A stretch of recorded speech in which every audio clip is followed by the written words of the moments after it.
Bonjour tout le monde, bonjour à nouveau et merci d'être là. Merci de tricoter ce moment-là avec moi et avec tous ceux qui le partagent, que ce soit à d'autres moments dans le temps et dans l'espace. C'est bien l'ouvrage que je vous donne. Je vais être obligé de noter vos moments satisfaisants. Déjà là. Aux 2 moments satisfaisants par jour, puis que vous prenez note de ça. Puis en plus, être obligé de les relier avec un ou l'autre, ou 2 ou 3, des 3 grands besoins que je vous ai parlé, qui sont le peur, le grand peur, sentiment de pouvoir sur votre vie, d'appartenance, puis de reconnaissance. On va y aller plus simple avec des exemples. Avec des exemples comme des moments satisfaisants qui nous ont été communiqués. Il y a Daniel. Daniel qui dit qu'il a fait réparer les pneus de son motorisé, entre autres. Il y avait eu une grosse journée, là, mais je prends juste cette partie-là. OK. Ça, sans que ce soit détaillé là, dans le communiqué, on peut penser qu'il a nourri son besoin de pouvoir sur sa vie. S'il veut pouvoir utiliser son motorisé, il y avait probablement une liste qui s'était faite, et puis des choses à faire. Quand tu fais de quoi, c'est le pouvoir. Il a pris le temps. Même s'il ne le fait pas lui-même, il l'a fait faire, c'est correct. Et puis, je suppose qu'il était fier de lui de l'avoir fait. OK. Donc, il a nourri son besoin de pouvoir sur sa vie, puis de reconnaissance, en étant fier de l'avoir fait. Tiens, pouf, c'est plus à Alice. OK. Il y a Allison, une jeune fille qui, elle, avait comme moment satisfaisant d'avoir créé un groupe Messenger. Bon, Allison a certainement nourri son besoin de sentir du pouvoir sur sa vie. Elle a créé quelque chose. Bon, elle a pris son pouvoir pour créer ça. Ensuite, elle a certainement trouvé un sentiment d'appartenance parce qu'elle a créé un groupe dont elle fait partie puis qu'elle invite des gens à se greffer à ce groupe-là. Et là, quand les gens acceptent, là, c'est de la reconnaissance qu'elle reçoit de son idée de proposer le groupe. Et puis, et elle est certainement fière d'elle. Là, on est dans du 3 en 1. Là. C'est bon. Là. On est riche. Donc, vous voyez que c'est pas si compliqué que ça. Ça fait que là, vous faites ça, puis vous essayez de voir puis comment vos moments satisfaisants se relient à ça. Puis on va voir quel pouvoir vous avez là-dessus. Donc, là, je me change, puis je vais poursuivre mon rapport d'enconteur avec les échos là, de la boîte de paperasse de M. Aimé. Je vous reviens. Nous y voilà. Le dernier chapitre, en tout cas jusqu'à date, jusqu'à mon enquête me révèle, dernier chapitre dans le cheminement, les jalons l'apprentissage du Père Lassouche, donc du langage des arbres. Curieusement, j'ai pas trouvé ça dans les paquets de feuilles et tout, c'est plus comme dans un journal personnel. Donc, je vous raconte ça. Et c'est curieux, je vous ai dit, en partant, qu'est-ce qu'il y a de commun, qu'est-ce qu'on trouve au cœur de tous les contes. Et puis, je vous avais dit, quand on écoute les contes, on se rend compte que tous les contes racontent des rencontres. Puis si c'est comme ça dans un conte, c'est parce que toute la vie se passe autour des rencontres. Et ça s'est appelé la rencontre, justement, ce dernier chapitre-là. OK. Donc, M. Aimé qui nous dit, j'ai approché toutes sortes d'arbres, sans jamais ressentir la communication que je sentirais complète. Des feuillus aux conifères, dans plusieurs de leurs variétés, de la jeune pousse de fougère à l'arbre immense et vieux. Je me rappelle cet arbre unique qui m'avait interpellé, j'en suis sûr, mais avec lequel, encore une fois, je n'ai senti que je ne saisissais pas tout ce qu'il me confiait, ce qu'il me partageait. C'était l'été de mes 45 ans. J'étais cuisinier dans un camp de planteurs d'arbres au BC. Ma première visite dans ces montagnes et ces forêts-là. Quand tu as vu ça, tu trouves que nos Laurentides sont des collines. Impressionnant, impressionnant. C'était un arbre comme je n'en avais jamais vu. Un pin Douglas. Fallait que je me casse le cou pour le regarder. Heureusement, il était accessible et j'ai pu l'approcher. Plus je m'approchais, plus je me cassais le cou. La musique du vent dans ses branches qui commençait plus haut que la cime du plus grand arbre que j'avais vu, l'odeur qui s'en dégageait, j'étais encore loin de lui que je sentais sa présence dans le sol que je foulais. Je me disais, c'est lui. C'est sûrement l'arbre que j'attends. J'ai eu beau m'ouvrir le plus possible, essayer de me dégager de cette attente qui me limite. La présence ne fut pas celle que j'attendais, que j'espérais. Souvent, j'ai douté de la possibilité, de la réalité de cet espoir, me disant que le niveau de communication que j'observe entre mon père et les arbres est peut-être amplifié. Je le mets peut-être plus grand qu'il ne l'est vraiment. Puis là, il me venait à d'autres moments le sentiment profond que ce que je sentais n'était que l'amorce de l'élan vers lequel j'étais propulsé et aspiré en même temps, sans pouvoir vraiment participer à ce mouvement entièrement. Voilà. C'était là, je le savais, je le sentais. C'était là et je n'y étais pas. Pas comme je pourrais y être, pas comme je devrais y être. Il me fallait m'ouvrir, trouver la manière de voir. J'ai essayé toutes sortes d'exercices que mon père me suggérait pour nourrir mon regard, ma manière de voir. Par exemple, travailler une semaine droitier, une semaine gaucher, manger différemment. La manière de faire et la manière de voir sont deux sœurs, elles sont très complices, disait mon père. J'avais beau faire, je n'arrivais toujours pas à la manière de voir que j'attendais. C'est l'année après la mort de mon père, à l'automne de mes 47 ans, que j'ai finalement fait la rencontre. C'était un 9 novembre. Il y avait eu 3 jours de pluie et de grand vent qui avaient fait tomber tout ce qui ressemblait à une feuille. On avait eu peu de neige en octobre, mais elle avait fondu après une semaine. L'air devenait de plus en plus froid. Toute la nature était dans son mouvement de fermeture, de repli sur soi, pour se protéger des rigueurs qui s'annonçaient. Le matin annonçait pour un lever de soleil, l'air était frisquet, mais portait toujours son parfum d'automne. Parfum des feuilles qui recouvrent toute la forêt, toute la montagne, puis qui sont en train de changer leur rapport avec la terre, avec l'air, puis la lumière. Bientôt, elles seront ensevelies pour un temps. Le soleil n'était pas encore levé que j'avais déjeuné, puis que j'avais dit à ma mère que j'allais faire ma visite à l'étang du soleil levant. Elle m'a répondu qu'elle m'aurait bien accompagné n'eût été de ses 80 ans qui lui donnent mal aux genoux. En sortant, quand j'avais le manteau sur le dos et la main sur la poignée de porte, elle a rajouté « Si j'y allais, je ne serais qu'une chose de plus pour limiter ton ouverture, Aimé. Salut la vieille, dis bonjour à tout le monde de ma part. » Quand je montais vers l'étang, j'avais l'impression que j'y allais comme si c'était pour la première fois. J'avais pourtant marché dans ce sentier des centaines de fois, et la dernière datait du printemps. Une fois rendu à l'étang, j'ai pris quelques minutes avec la vieille souche. L'été sec qu'on avait eu lui était rentré dedans. Elle est maganée, elle ne se plaint pas, elle n'a rien dit, sinon qu'un genre de ronronnement comme le fait un chat qu'on flatte dans le cou. Une belle vibration que j'ai reçue comme de la reconnaissance, de la tendresse que je lui porte. Assis, adossé sur elle, je repense à ces 4 souches de ma vision.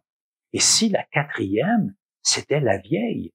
Si c'était elle qui m'embarquera sur le dos de l'élan que je sens au plus profond de moi? Après tout, c'est elle qui m'a mis sur l'élan de mes parents. Et si c'était moi qui devais recevoir l'énergie de son dernier souffle? Il me semble pourtant que j'ai tenté plus d'une fois auprès d'elle, me disant que ce devait être elle. Le bien-être du ronronnement demeurait bien présent, mais sans plus. Je me suis recueilli, j'ai respiré avec elle, j'ai tendu l'oreille, j'ai été aspiré dans son ronronnement, j'ai été bercé par lui, mais la propulsion que j'attendais n'y était pas. C'est plutôt la musique du ruisseau des larmes de montagne qui a capté mon attention. Les 3 jours de pluie lui donnaient une voix plus puissante. Je sentais qu'elle s'adressait à moi. Je me disais que ma mère aurait pu me dire ce que l'eau voulait me dire si elle avait été là. Ces mots revinrent à mon esprit. Ouvre, ouvre. Mon regard a remonté le ruisseau. Il s'est posé sur la butte du vieux barrage. J'ai dit au revoir à la vieille souche et j'ai enjambé prudemment les larmes de pierre, une à une, pas à pas. Je ne voulais pas chuter. Parvenu à la butte, je me suis assis pour reprendre mon souffle, puis pour regarder, apprécier. Les méandres du ruisseau, dans ce qui est devenu un champ, étaient gonflés. Les arbres dénudés laissaient plus de place à l'eau. La lumière du jour était de plus en plus présente. Sans que je ne puisse apercevoir le soleil encore, plus loin, je distinguais la tête d'une pruche qui baignait dans cette lumière que nous n'avions pas eue depuis quelques jours. J'ai réalisé que c'était celle qui est la compagne de mon grand-père de Pierre. C'est la direction que j'ai prise. Plus je m'approchais et plus je me disais que c'était elle, que la pruche m'appelait. Je me sentais aspiré. Quand j'ai été en position de voir aussi l'homme de Pierre, j'ai eu l'impression qu'il me faisait signe de la main. Viens. En marchant vers la pruche, il me semblait que le vent ne portait que la musique de ses aiguilles, sa musique et son parfum qui se mêlaient à celui des feuilles sur le sol. Rendu au promontoire, je me suis assis au même endroit que mon père s'assoyait. Ma main gauche est allée se placer sur l'homme de Pierre et ma droite sur le tronc de la pruche. Le temps de reprendre mon souffle. J'ai contemplé la vue superbe que j'avais sur le petit monde de l'étang du soleil levant, sur la portion de la vallée des Trois Lacs que je pouvais voir. Je m'y sentais vraiment dans ma famille. Adossé sur la pruche, il m'a semblé entendre des mots. « Viens danser ». J'ai fermé les yeux pour mieux entendre.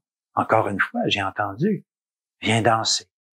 Je me suis levé, je me suis mis face au tronc, un tronc qui semblait encore plus fort que lors de ma dernière visite. Le soleil éclairait sa cime et son tronc jusqu'à une quinzaine de pieds au-dessus de ma tête. J'ai alors senti une vibration dans mes pieds, une vibration qui venait de la terre et des racines sur lesquelles j'étais. Lentement, la vibration montait dans mon corps. Rendu au niveau de mes bras, mes mains ont été attirées par le tronc. Je les ai posées sur la pruche. La vibration de la terre me venait de mes pieds et de mes mains par le tronc. Puis, je me suis mis à sentir l'eau, à sentir la sève qui circulait dans l'arbre. Le parfum du tronc s'est mêlé à celui de ses aiguilles, celle qui était par terre et celle qui était au-dessus de ma tête. La vibration de l'eau s'est jointe à celle de la terre. Ma respiration s'est associée au mouvement. Puis, ce sont les parfums qui se sont fait porteurs d'une vibration. Une brise venant de la cime illuminée a apporté une musique qui s'est mêlée aux autres vibrations. Une image de mon père, les mains posées sur un arbre et qui me disait « Je danse » est venue à mon esprit. Je n'avais jamais ressenti ce sentiment de danser avec un arbre. Je me suis mis à écouter, à sentir la musique qui habitait l'espace.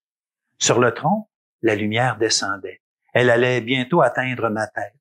J'ai pris 2 autres respirations avec la terre, l'eau et l'air avant que la lumière ne frappe derrière ma tête.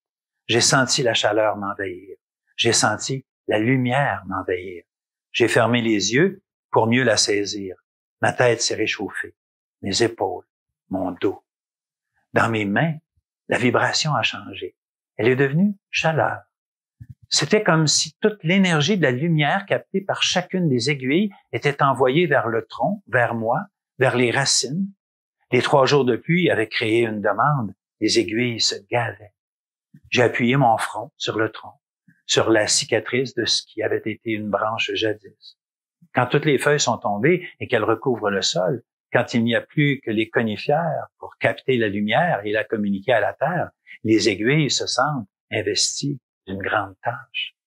Il me semblait que les branches de la pruche étaient mes bras, que les aiguilles étaient autant de doigts tendus vers la lumière, des doigts qui n'en finissaient pas de se gorger, de se régaler de cette lumière bienfaisante. J'étais entraîné dans le mouvement de la lumière vers les branches, vers le tronc, vers les racines, les radicelles qui s'étiraient pour aller cueillir une autre goutte d'eau en lui faisant cadeau d'une parcelle de lumière. La terre absorbait la lumière en échange de quelques sucres appréciés par la pruche. J'étais aussi entraîné vers le haut, vers les aiguilles qui exhalaient et qui s'imprégnaient encore de la lumière avec une confiance agrandie, avec une confiance en la vie. Je me sentais porté par le flux de la vie qui circulait, aspiré et propulsé à la fois, voguant sur l'élan. Je me sentais partie de ce flux, de ce mouvement, Il n'y avait plus de devant moi. Il n'y avait plus de derrière moi. Plus d'avant, plus d'après. J'étais simplement là, dans ce qui était. L'image des 4 vieilles souches s'est à nouveau présentée. Elles se sont mises en mouvement. Un mouvement qui les amenait les unes vers les autres. Un regroupement. Les 4 se sont fondues ensemble pour devenir une vieille souche. Elle devint alors éclatante de lumière blanche pour lentement s'éteindre et disparaître. J'ai ouvert les yeux.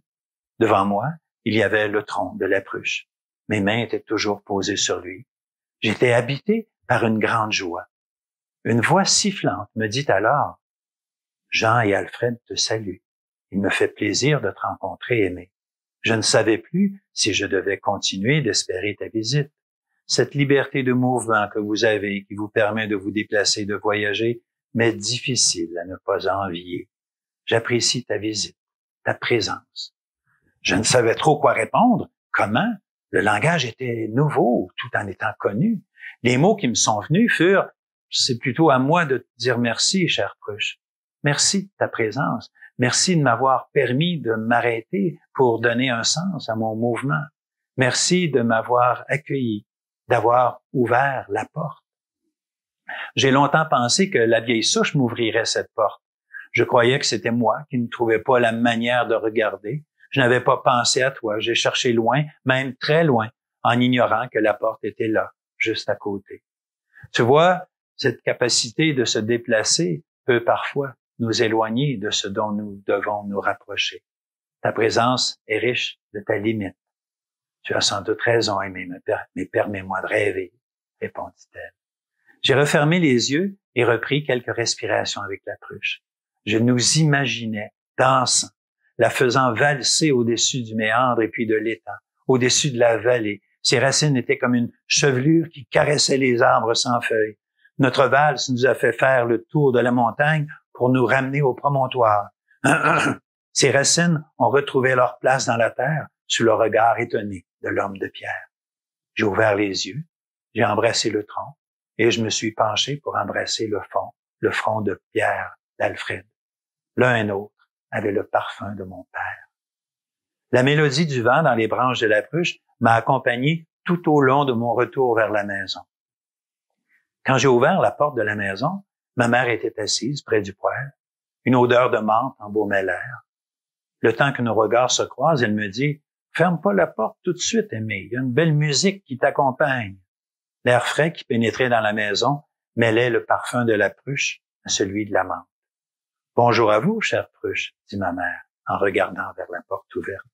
Puis, en me regardant, elle ajouta « Je crois que tu as fait une bonne rencontre, mon fils. Tu peux fermer et venir t'asseoir, on va jaser autour d'une bonne infusion. » C'est là que j'ai appris que ma mère communiquait aussi avec les arbres. Elle se disait apprentie tout en me donnant l'impression d'en avoir une bonne maîtrise. On a pris notre infusion sans trop parler. Après ma première tasse, j'ai repensé à ce que j'avais ramassé pour ma mère sur le retour. Je suis allé fouiller dans la poche de mon manteau pour en retirer une bouteille que j'avais remplie de la source des fougères. « Tiens, maman, c'est pour toi. Ça vient de la montagne. » Elle m'a regardé avec toute la tendresse qu'elle peut mettre dans un regard. Elle a tendu les bras vers moi en fermant les yeux. Ma joue s'est collée sur la sienne. Elle m'a murmuré à l'oreille « Merci, Aimé. T'es généreux d'avoir pensé à moi. » Je nous ai versé une autre tasse et elle s'est mise à me raconter l'eau. Je l'écoutais en me disant que j'aimerais bien pouvoir comprendre toute la sagesse qu'elle trouve dans ses échanges avec l'eau. Peut-être un jour. Pour le moment, j'ai affaire avec les arbres. Notre échange nous a amenés vers Jean, dont le souvenir était encore présent autour de nous. J'ai mis des bûches que Jean avait coupées et fendues. Il y a un peu de lui dans notre chaleur, me dit ma mère. Après un moment de silence, elle s'est mise à fredonner un vieil air amérindien qu'elle fredonnait souvent avec son complice. Je l'ai écouté quelques minutes, puis je me suis joint à elle. Et là, c'est la bûche qui s'est mise à siffler dans le poêle. On s'est regardé, puis on a souri. La même joie nous habitait. Ouais, ben, quand je lis ça, moi, les écrits de M. Aimé, je réalise que j'ai de l'écorce à manger avant de mieux comprendre le langage des arbres. Quant à vous autres, vous continuez de travailler à jumeler vos moments satisfaisants avec les besoins qu'on a, avec les besoins que ça vient nourrir. Ça vient-tu nourrir votre sentiment de pouvoir sur votre vie? Ça vient-tu nourrir votre besoin d'appartenance? Ça vient-tu nourrir votre besoin de reconnaissance? Et reconnaissance avec ses trois facettes, hein? La reconnaissance qu'on donne, celle qu'on reçoit ou celle qu'on s'accorde à soi, quand on ressent de la fierté, hein? Dans les actes de bénévolat là, que je disais récemment, qu'on rend service à quelqu'un, il y a à la fois du pouvoir, de l'appartenance et puis de la fierté et par rapport à la reconnaissance qu'on accorde. C'est très nourrissant. Donc, là-dessus, vous continuez de faire ça, de marier ça ensemble. Et puis, moi, je continue de compter pour vous, puis je compte sur vous. À demain.